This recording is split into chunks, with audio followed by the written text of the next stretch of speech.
Hey everyone, how's it going?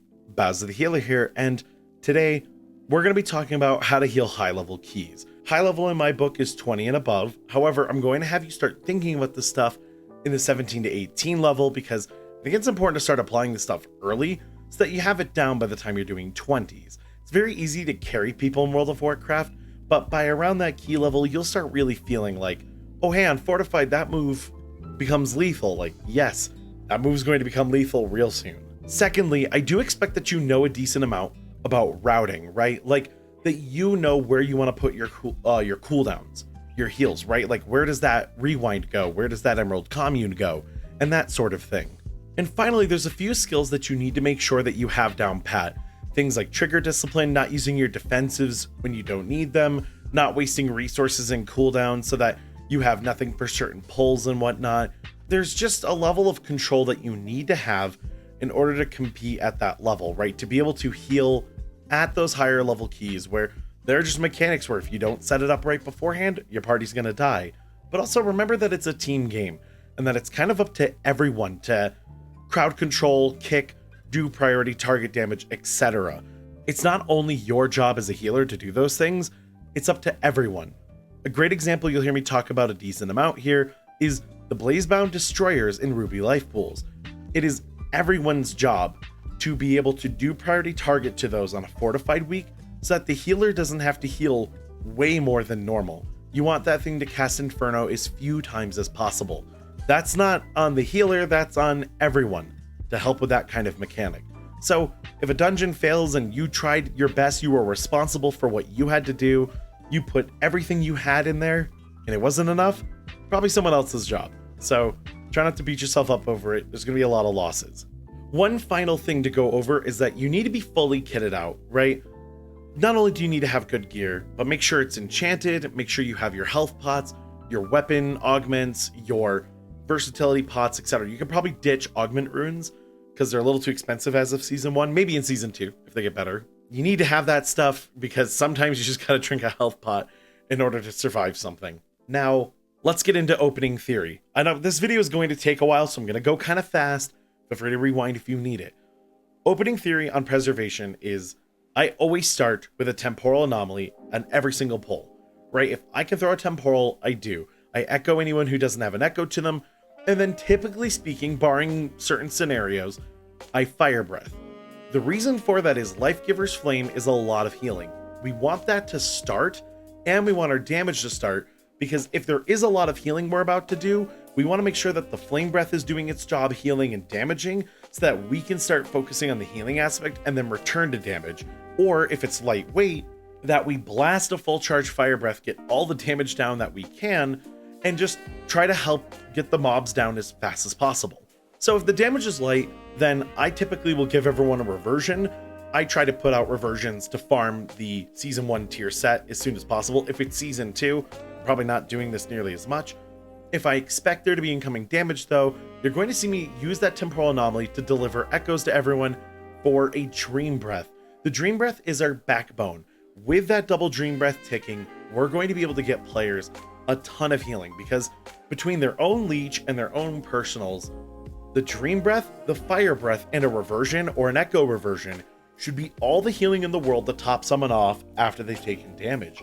In fact, oftentimes, the less you have to be healing because passive healing is doing its job, the more damage and CC you can be doing more easily. And that's important at a high level. Now, there are some scenarios where you have extreme amounts of damage on pull, right? Like the wargs in Halls of Valor, the mana sabers in Court of Stars, that sort of thing, skitterflies that are enraged and bolstered. In those scenarios, your job is to set up massive crowd control and dump all of your damage as possible, and then the moment you need to start healing, you pop a defensive, maybe pop a self-heal, and start getting to work on healing people on reaction. It sucks, I know, but like, those mobs are sort of a DPS check. They're a lot less of a healing check, so I want you to not worry about them too much and do your best to help kill them. So let's talk about maintenance healing, right? After your opener, you're doing your damage, everyone's fine. Smaller damages, I just like to throw out reversions or echo reversions, call it a day. If multiple players are getting hit, I'll typically echo, and then Verdant Embrace the third target, cleave healing my party. I don't want to use things like Spirit Bloom or Dream Breath unless I'm refreshing the Dream Breath, simply because I don't want to waste those buttons if I know there's something coming up where the whole party will take damage and I need to use it. Or I'll use it, but because I'm setting up a stasis for something I'm going to need it for. This is where Living Flame comes in. You're not going to use this as often as I might make it sound, but let's say you're in Ruby Life Pools, you're about to get to the next Blazebound Destroyer, and you're currently still in a pull, and a few people are still hurt at the end of a pull. Well, then pop Hover and Living Flame them to full, maybe Echo Living Flame them to full. It sounds annoying, it's a bit slow, but after the healing buff to Living Flame, it's pretty darn effective, but this means you've spent none of your other resources, right? Living Flame is our actual only spell that we can spam to heal, and it's always available to us. So it's very important that we do use that move when we need to hold on to other buttons so that we're fully loaded going into the next pull. If you don't need to be fully loaded into the next pull, it's worth the time save to use things like Echo Reversion, or just Reversion, or refreshing a Dream Breath with a Temporal Anomaly so you can get back to doing damage, living our best life. So, big heal time. There are two types of big heals, and this section can get confusing. I'm going to go a little quick. First of all, we want to use our emergency cooldowns later in a pull generally. You can do this in any order realistically, but I like holding on to the emergencies because Emerald Communion and Rewind, and even Zephyr as a mitigation tool, have long cooldowns, and if we don't need to use them, or if we can get away with Zephyr and not a Rewind, for instance, then you're one step ahead. So if something bad does happen, you have an extra tool stored away that you can use to kickstart a heal or whatever have you, and keep back up with the incoming damage. So, Stasis. Stasis is the most important tool for surviving big damage phases. And I'm talking Storm Shield, Thunderstorm, Balakar, Add Phase, Flame Spits, whatever's going on. This is for the big damage checks. What I like to do is, if you can't set up a heal beforehand, or if you need a very long amount of healing, you're going to pop Stasis right before the healing starts, is Spirit Bloom to Dream Breath, the Temporal Anomaly. Now, you can't always get away with that because sometimes there's a lot of incoming burst and you want to heal everyone to full quickly. If this is the case, flip the combo over, start with the Temporal, then go to Spirit Bloom, then go to Dream Breath. Both are totally valid, but ending with a Temporal Anomaly is nice because it allows you to combo into whatever you can use next. You could use a Verdant Embrace here and set yourself up for an Emerald Communion. You could use a Living Flame here and just quickly pull everyone back up to full if they'd just taken damage from another tick of whatever phase. There's a lot of ways to play it, but ending with Temporal Anomaly will give you two separate situations, because after you set up the stasis, you have another one. So you could say Living Flame and then pop Stasis to continue healing everyone, and then you can hit Verdant Embrace, then you can hit Emerald Communion. And I know that's a mouthful, but for things like the Thundering phase and the Storm boss and Noku Defensive, that's a really long phase. So extending that is really nice. But in something like Storm Shield and Herja, where it's a lot of very quick, heavy damage, having the Temporal Anomaly into the Spirit Bloom might be nicer because you get that big burst healing. Because it's so severe, having the front-loaded burst heal and then using Stasis to have one more front-loaded burst heal can really help you make it through that extreme damage just a bit smoother. It's going to come down to personal preference, but it's just important to note you have like the forward version of Stasis, which starts with Temporal, then Spirit Bloom, then Dream Breath to cover, or the flip side where you Spirit Bloom, then you Dream Breath, then you Temporal. And if you get this in the wrong order, just be flexible. It's okay to have a sort of messed up heal. It's still going to be a ton of healing at the end of the day. It's something you can work with. And then of course, you can always just use Rewind at the end if you want to cover the last couple seconds of damage, or if you don't have a stasis prepared anymore, maybe you already set up the stasis and you could only use the stasis during the damage, and then you're left with this gap of how do I heal everyone, and maybe, you know, Emerald Blossom or Spirit Bloom, excuse me, isn't off cooldown yet or something, blah, blah, blah, then you can use your Rewind and you're good to go. So what if you're not prepared though? What if it's like disaster scenario, right? Like you walk into Herja, Storm Shield starts, and you haven't pressed Stasis yet, and you're already behind, and you know your party's gonna die. Rewind time. So this is why I run double charge Rewind all the time, because you can start with a Rewind. Using Rewind to give yourself a buffer room, because you pop Rewind, and it takes a couple of seconds for it to deliver the rewound heals. use that time to send out a temporal anomaly and then start charging your Spirit Bloom. In fact, if you have stasis, you can pop stasis and then start your big combo while the rewind is ticking. You can't really do this with Emerald Communion because Emerald Communion really requires you to use the Verdant Embrace combo. But with Rewind, you can sort of use it to be like, oh no, I'm behind, and to catch back up. It's going to cost an emergency cooldown, but in a lot of the situations where you would do this, using an emergency cooldown isn't bad. And if you're able to set up more properly for the next one, you might be able to avoid using the Rewind, the second charge of it, entirely. And I don't have much more to go, but I do need to talk about Oppressing Roar.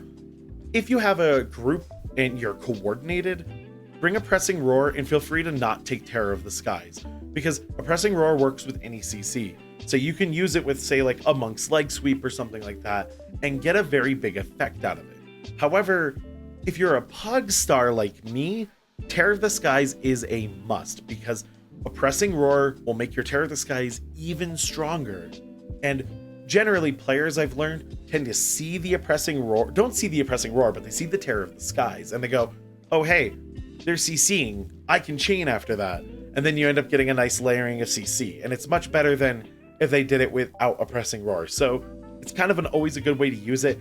And trust me, the difference maker of having an extra 1.5 seconds or 2 seconds on a stun is massive. So do not undervalue Oppressing Roar at high levels. Yeah, you might lose a little bit of damage because you didn't take the 3 hitting Azure Strike, but that's okay for the sake of keeping your team alive and letting them do more damage without any incoming. Everything I've told you here is sort of my baseline. I'm flexible. There are times where I have to hold my damage. There are times where I get the blast and I don't have to heal anyone. There are situations where I have an external heal being pumped by, say, my Feral Druid or by my Shadow Priest, and I actually can kind of vibe and just do damage and plan the light side of things. Being flexible is important. If you get a bad stasis, you have to learn how to play with your horrible stasis setup. But if you can be flexible and work with these ideas, you're going to be able to make a lot happen. I'm currently clearing 22s and 23s with no problem with this build. I'm not losing healing checks. Usually when a key dies, it's either someone else did something stupid or I did something stupid, right? Like if I run into a bomb, I let a swirly hit me or something like that. I didn't start a heal at the right time. Those are all things I did wrong. If the team didn't do enough priority target damage to something that needed to die, well then that's a DPS problem. And that stuff's okay. As long as you're not dying on the healing checks, everything else is something that you can learn and get better at, or you might need to wait till you get the right party who can pick up the slack of things like DPS, kicks and CCs, etc. But as long as you're doing your part, you're staying responsible for your play, you're good to go. And that's gonna do it for this video. I have a Discord that's coming, a fully public Discord. More information on that soon. You'll see it down in the description box when it shows up. And if you want to watch me do some of these keys or any of the prog I'm doing on my Mistweaver or my Preservation Evoker, come on over to twitch.tv/x45x. There's a link down below. It's a great time. I think I'll have a lot of fun with it. I'm always down to chat with chat and talk shop, etc. And go do some big keys. Go get your butt kicked. This game is hard, and doing higher level keys, especially when you're slightly under geared, is intimidating. But I find it to be so rewarding once you get it down. And everyone makes mistakes at this level, so it's hard, it's brutal. As long as you're okay with taking a loss here and there, I think you'll have a lot of fun with it. Take care, friends. I'll see you all soon.